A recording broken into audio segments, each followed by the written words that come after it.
Welcome back to another technical deep dive here in the debug zone.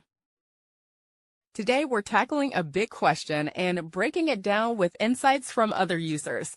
Hopefully this clears up some misconceptions and helps you get the answer you need.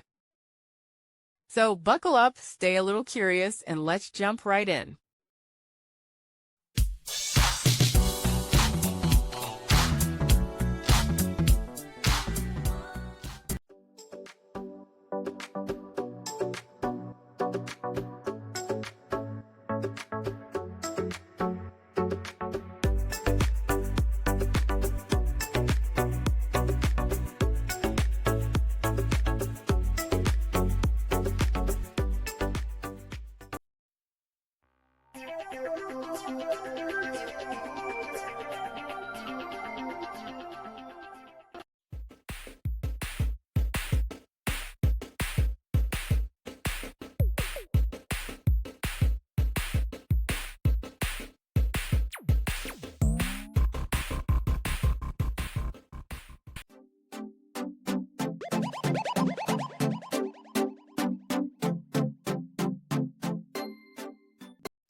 And that's a wrap.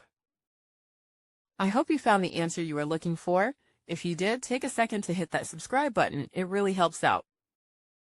And let me know in the comments which solution worked best for you. See you next time in the debug zone.